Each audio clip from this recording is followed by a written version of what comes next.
మనం చూస్తున్నాం గత కొద్ది రోజుల నుంచి సోమాజిగూడ ప్రెస్ క్లబ్‌లో ప్రెస్ మీట్‌లు, రౌండ్ టేబుల్ సమావేశాల మీద రౌండ్ టేబుల్ సమావేశం జరుగుతుంది. ఏదైతే దళిత క్రైస్తవులకి సంబంధించి ఈ సమావేశాలైతే జరగడం జరుగుతుంది. ముఖ్యంగా ఎవరైనా క్రిస్టియానిటీ మతంలోకి మారితే ఖచ్చితంగా వాళ్ళకి ఎస్సీ హోదా వర్తించది అని చెప్పేసి కూడా చాలా రకాలుగా ప్రెస్ మీట్లు జరగడం జరుగుతుంది. దీనికి సంబంధించి ప్రస్తుతం మనతో మాట్లాడడానికి అడ్వకేట్ మారేడు మోహన్ గారు మనతో ఉన్నారు. అన్న చెప్పండి.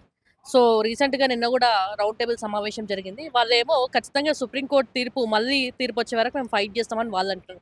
మందకృష్ణ మాదిగ ప్రెస్ మీట్ పెట్టిండు. ఖచ్చితంగా దీనికి వ్యతిరేకిస్తున్నాం మేము అని జెప్పేసి. మీరేమో దీన్ని స్వాగతిస్తున్నారు. యెస్. ఎట్లా? 100% మేము స్వాగతిస్తున్నాము.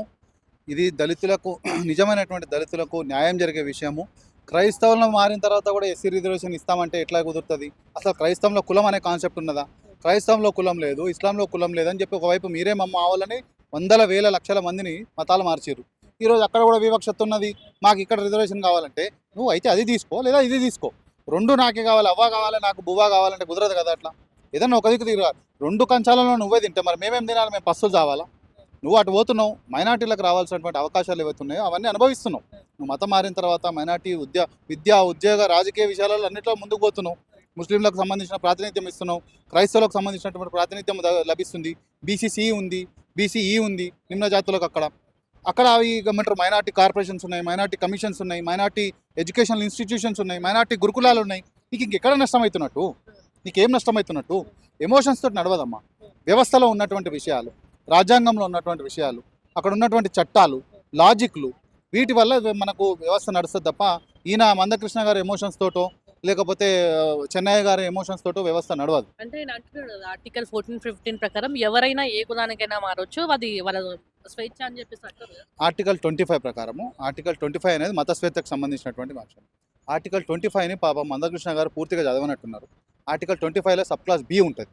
సబ్ క్లాస్ బి ఏమంటుందంటే nothing in this article shall restrict state from doing any welfare activities or welfare schemes or welfare things. అంటే ఈ యొక్క సోషల్ వెల్ఫేర్కి సంబంధించి దాన్ని ఈ యొక్క ఆర్టికల్లో ఉన్నటువంటి ఏ అంశం కూడా అడ్డు రావడానికి వీలు లేదు అని స్పష్టంగా చెప్తారు. అంటే ఒక దళితులకు ఎస్సీ రిజర్వేషన్ చేసే విషయంలో ఆర్టికల్ 25 అనేది అడ్డు రావద్దు. అక్కడ మీరు మత స్వేచ్ఛ ఎంత ఉన్నప్పటికీ కూడా అది దళితులకు ఎస్సీ రిజర్వేషన్స్ విషయంలో నీ మత స్వేచ్ఛ కూడా పనికిరాదు. నువ్వు మతం మారితే నీకు అక్కడనే వర్తిస్తుంది తప్ప ఎస్సీలకు సంబంధించినటువంటి రిజర్వేషన్లో వర్తించరాదని ఆ ఆర్టికల్ని. ఇది ఎందుకు ఓన్లీ ఎస్సీకే అవుతుంది? వేరే బీసీ వాళ్ళు కూడా కన్వర్ట్ అవుతుంటారు కదా! మళ్ళీ నేను అదే అంటున్నా. ఇప్పుడు మందకృష్ణ గారికి చెప్పిన విషయం, మందకృష్ణ గారికి తెలిసిన విషయాలు సుప్రీంకోర్టుకు తెలియదా?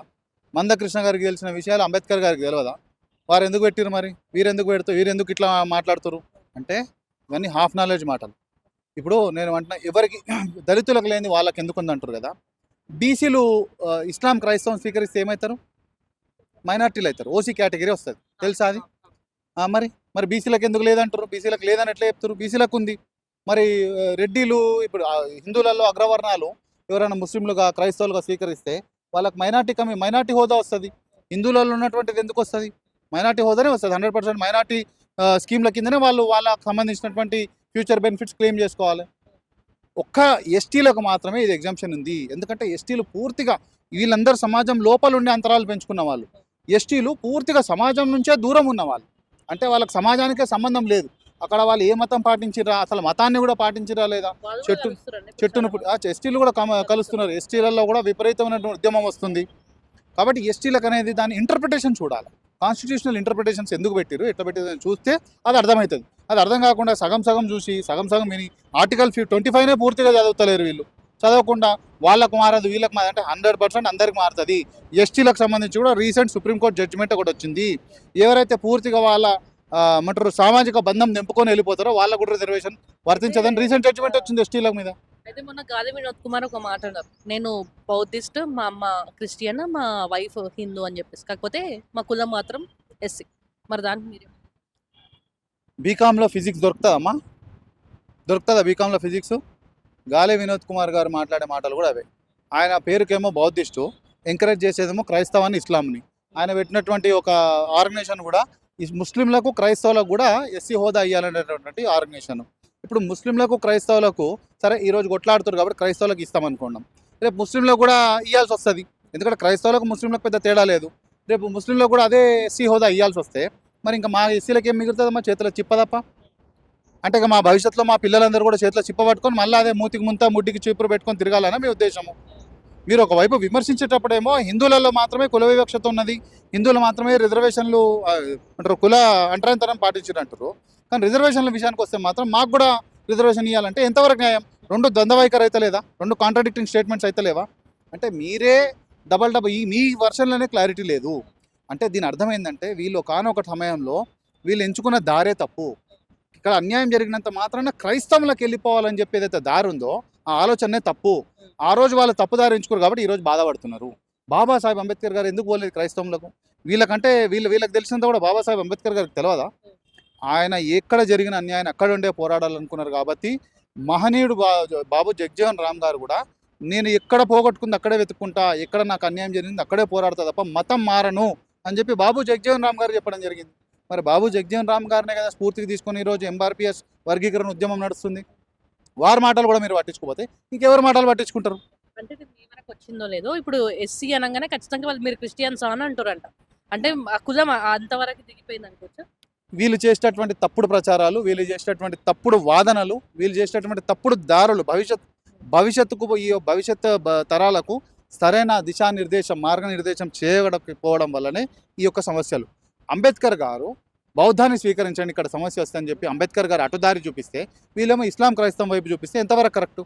అంటే భవిష్యత్తులో పిల్లలందరూ కూడా పోయి ఈరోజు సిరియా, లెబనాన్ ఏమంటారు అక్కడ ఇరాన్, ఇరాక్, అమెరికా ఇట్లా ఈ విధంగా కొట్టుకునేటట్టు ముస్లింలు క్రైస్తవుల కింద కన్వర్ట్ అయిపోయి ఈ విధంగా వాళ్ళ కుట్రలకు బలైపోవాలన్న మా బిడ్డలు. మీరు మందకృష్ణ మాదిగా స్పీచ్ చూసిండొచ్చు. మన హిందూ దాంట్లో మన ఎస్సీ దాంట్లో గుళ్ళలో కావచ్చు ఇంకా వేరే చోట్ల పోవడానికి మన ఉండదు. క్రిస్టియన్లు అయితే సమానత్వంగా చూస్తారు, అందుకే చర్చలకు పోతారు. మన దగ్గర చక్కగా లేకనే వాళ్ళు అక్కడికి పోతారు అంటారు. మనకు అదే కదా నేను కూడా అనేది. నువ్వే అంటున్నావు కదా అక్కడ ఇక్కడ కాదు సమానత్వం మాకు అక్కడ ఉంది, అక్కడ చర్చిలలో మాకు అక్కడ అంటరానితనం లేదంటున్నావు కదా. మరి అంటరానితనం లేదు అన్నప్పుడు నీకు రిజర్వేషన్ ఇంకా పోనీ అట్లని చెప్పి మిమ్మల్ని ఏమైనా గాలికి ఇడిచి పెడుతున్నామా? రాజ్యాంగంలో బాబాసాహెబ్ అంబేద్కర్ గారు తర్వాత వచ్చినటువంటి అనేక మంది మహనీయులు అందరూ కూడా మైనార్టీలకు కూడా కావాలి. మైనార్టీల కోసం ఒక దేశమే ఇడిచిపెట్టినాం మనం, ఒకటి కాదు 2 దేశాలను ఇడిచిపెట్టినాం. ఇచ్చి కూడా మైనార్టీలకు కావాల్సినటువంటి బెనిఫిట్స్ ఇస్తున్నాం. మిమ్మల్ని ముట్టికి ఇడిచిపెడతలేం కదా. క్రైస్తవులకు మైనార్టీ స్కీమ్స్ వస్తలేవా? వస్తున్నాయి కదా. వాళ్ళు అక్కడ ముందు బాగుపడుతారు కదా, ముందుకు పోతారు. టెక్నికల్గా చూడండి ఎస్సీలకు వస్తున్న అన్నీ కూడా క్రైస్తవులకు వస్తున్నాయి. ఒక ఎస్సీ ఎస్టీ అట్రాసిటీ యాక్ట్ తప్ప. అట్రాసిటీ యాక్ట్ గురించి ఎందుకు కొట్లాడతారు వీళ్ళంటే వీళ్ళు ఊర్లలో మత ప్రచారం చేసుకునేటప్పుడు వీళ్ళకు ఎవరైనా గట్టిగా ప్రశ్నిస్తే వాళ్ళ నోరు మూపియడానికి కేవలం వీళ్ళ మత ప్రచారం కోసం, దళితుల అభివృద్ధి కోసం, దళితుల బాగు కోసం కాదు, కేవలం వీళ్ళ మత ప్రచారాన్ని అడ్డుకునే వాళ్ళ నోరు మూపియడానికి వీళ్ళు ఎస్సీ ఎస్టీ అట్రాసిటీ యాక్ట్ని వాడుకుంటారు. ఆ విధంగా వచ్చిందే ఈరోజు Akhila Ramireddy versus state of Andhra Pradesh అంటే ఈ యొక్క కేసు, సుప్రీంకోర్టు కేసు ఆ విధంగానే వచ్చింది. అంటే ఇప్పుడు మీరు క్రిస్టియానిటీకి మేము వ్యతిరేకం కాదు. నేను చాలా వీడియోస్లో నేను క్లియర్గా చెప్పిన అనేక రాష్ట్రాలలో అనేక దేశాలలో క్రైస్తవుల మీద ముస్లింల దాడులు జరుగుతున్నాయి. కొన్ని దేశాలలో ముస్లింల మీద క్రైస్తవుల దాడులు జరుగుతున్నాయి. ముఖ్యంగా చూసుకుంటే నైజీరియా బ్లాక్స్ అంటే ఇక్కడ ఉన్నటువంటి నిమ్న జాతులు ఏదైతే విధంగా వెనుకబడిపోయినారో వాళ్ళని మత మార్పిడి చేశారో అదేవిధంగా నైజీరియా అటు ఆఫ్రికన్ కంట్రీస్లో చాలా దేశాలలో క్రైస్తవాన్ని వ్యాప్తి చెందిపించారు. అక్కడంతా బ్లాక్స్ని క్రిస్టియన్స్గా మార్చేసారు, బ్లాక్స్ని ముస్లింగా మార్చేసారు. మా ముస్లింలుగా క్రైస్తవులుగా మారిపోయినటువంటి వాళ్ళ పరిస్థితి ఏందో తెలుసా? ఈరోజు నైజీరియాలో లాస్ట్ 10 years నుంచి సుమారు 2 లక్షల మంది క్రైస్తవులను, నల్ల జాతీయ క్రైస్తవులను, అమాయకులను అనవసరంగా చంపేశారు. ఉట్టిగా కారణం లేకుండా వాళ్ళు ఏదో ఇట్లా ఆడుకుంటుంటే పహల్గామ్లో ఎట్లయితే ఇట్లా పార్క్లో ఆడుకుంటుంటే వచ్చి చంపేసిరో ఇట్లా రావడం, గంతం దద్ద పేల్చి చంపేయడం, ఒక 45-50 శవాలు పడడం, వెళ్ళిపోవడం, మళ్ళీ రావడం. బోకో హరామ్ అనేటటువంటి ఒక ఇస్లామిక్ తీవ్రవాద సంస్థ వాళ్ళు వచ్చి కాల్స్తూరు, చంపేస్తారు. దాన్ని నేను నా ఫేస్బుక్లో కానీ నా వీడియోస్లో కానీ ఎప్పటికప్పుడు నేను వ్యతిరేకిస్తూనే ఉన్నా. ఆ క్రైస్తవులను, నల్ల జాతి క్రైస్తవులను మాకు కూడా బాధ అవుతుంది. ఇక్కడ మా దళితుల పరిస్థితి కూడా అట్లనే అవుతుందేమో మా పిల్లలు అన్నట్టు. ఈరోజు అమెరికా వెనుక ఉండేటటువంటి ఈ క్రైస్తవ మాఫియా వెనుక ఉండేటటువంటి అనేక క్రైస్తవ సంస్థలు వాళ్ళని ఇష్టమానికి మతాలు మార్చేసినాయి 100 ఏళ్ల నుంచి. ఈరోజు వాళ్ళని గాలికి వదిలేసినాయి. ఈరోజు ముస్లిం ఛాందసవాదం మొత్తం వాళ్ళ మీద పడి వాళ్ళ బిడ్డల చిన్న బిడ్డల ప్రాణాలు తీస్తుంది. నైజీరియా అలోకాస్ట్ని కొట్టి చూడండి, నైజీరియాలో ప్రస్తుతం జరుగుతున్న చూడండి, ప్రతి వారానికి ఒక 50 మందిని చంపేస్తారు. అకారణంగా తుపాకులు తెస్తారు, ఇట్లా కాల్స్తూరు చంపేస్తారు. వాళ్ళని కాపాడాలి కదా, అట్లాంటి క్రైస్తవులను కాపాడాలి మనం ఈ సమాజంలో. ఈరోజు కేరళలో ఈరోజు ముస్లింలకు క్రైస్తవులకు మధ్యలో విభేదాలు నడుస్తున్నాయి, వాళ్ళని కాపాడుకోవాలి 100%. ఈరోజు క్రైస్తవ సమాజానికి నేను వ్యతిరేకం కానే కాదు, నిజమైనటువంటి జెన్యూన్ క్రైస్తవులకు మేము వాళ్ళను మేము హ్యాట్సాప్ చెప్తున్నాము. మీరు న్యాయంగా ఉండండి, న్యాయంగా ఉండి యేసుప్రభు మార్గాన్ని అనుసరించండి. ఇక ముస్లింల విషయానికి వస్తే మేము ముస్లింలకు వ్యతిరేకం కాదు, కానీ ఇస్లామిక్ ఛాందసవాదానికి వ్యతిరేకం. బాబాసాహెబ్ అంబేద్కర్ గారు స్వయం వ్యతిరేకం, నేను ఒక్కనే కాదు. వాళ్ళని నమ్ముకొని పోయినటువంటి జోగేంద్రనాథ్ మండల్ గారు, ఇక్కడ ఏ విధంగా అయితే మనకు బాబాసాహెబ్ అంబేద్కర్ గారు ఉన్నారో, పాకిస్తాన్ బంగ్లాదేశ్కి జోగేంద్రనాథ్ మండల్ గారు ఉన్నారు. మండల్ గారు ముస్లింలు నమ్ముకొని పోయినరు, ఏమైనరు చివరికి వాళ్ళు అక్కడ న్యాయశాఖ మంత్రి. జోగేంద్ర మండల్ గారి హిస్టరీ చూడండి మీరు, ఆయన రిజిగ్నేషన్ లెటర్ అని కొట్టి యూట్యూబ్లో చూడండి. వాళ్ళని నమ్ముకొని పోయినటువంటి మండల్ గారు తిరిగి ఇదే ఢిల్లీ వీధుల్లోకి వచ్చి, కలకత్తా వీధుల్లోకి వచ్చి ఆయన దిక్కులేని మరణం పొందిరు. అంటే ఆయన ఇంత పెద్ద నాయకుడు. ఫైట్ చేస్తున్నారు, కాకపోతే ఇదంతా బీజేపీ చేస్తున్న కుట్ర. న్యాయ వ్యవస్థ కూడా బీజేపీకి ఆర్ఎస్ఎస్కి వత్తాసు పలుకుతుందా? సరే, నేను మాట్లాడుగుతా. మన వర్గీకరణ జడ్జిమెంట్ వచ్చింది కదా, వర్గీకరణ మీద ఆయన సుప్రీంకోర్టుని, బీజేపీ ప్రభుత్వాన్ని, మరి మోదీ గారిని పోయి హత్తుకున్నారు కదా, దాని అంతా కూడా మరి అది కూడా బీజేపీ చేస్తున్న కుట్రనేనా? మరి అది బీజేపీ చేస్తున్న కుట్ర అయితే ఇది కూడా బీజేపీ చేస్తున్న కుట్ర లేదా? ఆ పోరాటంలో, వర్గీకరణ పోరాటంలో న్యాయం ఉందంటే 100% ఈ దళిత హిందువుల పోరాటంలో కూడా న్యాయం ఉంది.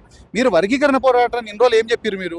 ఒకానొక టైంలో మాలోడ కనిపిస్తే, పాము కనిపిస్తే వదిలేయండి, కానీ మాలోడ కనిపిస్తే కొట్టి చంపండి అన్నారు. అంత విద్వేషం నూరిపోసారు. కానీ అదే వర్గీకరణ ఉద్యమంలో మీరు ఏం వర్షం చెప్పారు? ఊరు తిరిగి ఏం చెప్పారు? మాలోళ్ళ పిల్లలు ముందుకెళ్ళిపోయారు, చదువుకొని ముందుకెళ్ళిపోయారు, బాగుపడిపోయారు. వాళ్ళతోటి మా పిల్లలు, మా బిడ్డలు, మా జాతి బిడ్డలు చదువులో వెనుకబడ్డారు కాబట్టి వాళ్ళతో పోటీ పడలేకపోతున్నాం కాబట్టి వర్గీకరణ జరగాలి, మా పొత్తు మాకు సపరేట్ ఇవ్వాలన్నారు. ఈరోజు అదే వర్షన్ క్రైస్తవుల పిల్లలు ముందుకెళ్ళిపోతున్నారు, వాళ్ళకు ఉన్నటువంటి వెసులుబాట్లు, వాళ్ళకు ఉన్నటువంటి సదుపాయాలు వేరే, వాళ్ళతో మా పిల్లలు పోటీ పడలేకపోతున్నారు కాబట్టి మా కంచంలో మీరు పొత్తు తీసుకోవడం కరెక్ట్ కాదని మేమంటే మాత్రం మీరు దాన్ని వ్యతిరేకిస్తారు. అంటే మీరు మాట్లాడితేనేమో చమత్కారం, మేము మాట్లాడితే బలాత్కారం అవుతుందా? మీరు మాట్లాడితేనేమో బీజేపీ మంచిది, న్యాయబద్ధమైన పోరాటము నేనంటున్నా. నేనంటున్నా మందకృష్ణ గారిది చెప్పి ప్రీతం దగ్గరకు వస్తా. మీరు మందకృష్ణ గారు చేసేదేమో న్యాయ పోరాటం అవుతుంది, మేము చేసేదేమో బీజేపీ వాళ్ళు ఉండే చేసే కుట్రనా? నేను ఒక చదువుకున్నటువంటి డబల్ పోస్ట్ గ్రాడ్యుయేషన్ ఉన్నటువంటి పట్టభద్రుని, డబల్ గ్రాడ్యుయేషన్ ఉన్నటువంటి పట్టభద్రుని, నేను ఒక అడ్వకేట్ని, హైకోర్టు అడ్వకేట్ని, చదువుకున్న వ్యక్తిని. నా ఇంట్లో మాలమానాడు ఉద్యమం పుట్టింది. చిన్నప్పటి నుంచి దళిత ఉద్యమాలు చూస్తున్నాను, కమ్యూనిజం ఉద్యమాలు చదువుకున్న వాడిని, ఆర్ఎస్ఎస్ పాఠాలు కూడా నేను ఆర్ఎస్ఎస్ ఉద్యమాలు కూడా అవగాహన చేసుకున్న వాడిని, దళిత ఉద్యమాలు కూడా అవగాహన చేసుకున్నాను. నాకు ఎన్నుకునేవాడు ఎందుకు నడిపించాలి? ఎస్, హిందూ సమాజంలో సమానత్వం రావడం కోసం పోరాటం చేస్తాం, దానికోసం హిందువులలో ఏ వర్గాలతోటన్నా కలిసి పోరాటం చేస్తాం.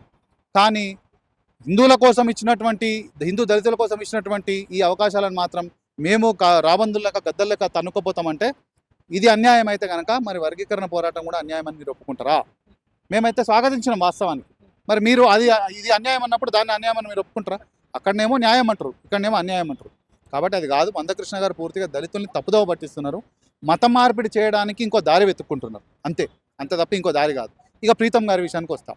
ప్రీతం గారు ఎట్లా అంటే ఆర్ఎస్ఎస్ వాళ్ళను, బీజేపీ వాళ్ళను అంటే మేము దళితులం, మేము నిఖార్స్ అయినటువంటి హిందూ 24 క్యారెట్ హిందూ దళితులం, మేము డిమాండ్ చేస్తున్నాం. ఇక్కడ మా దాంట్లో ఆర్ఎస్ఎస్ వాడు ఎవడు బీజేపీ సంగతి పక్కన పెట్టండి, మేము డిమాండ్ చేస్తున్నాము.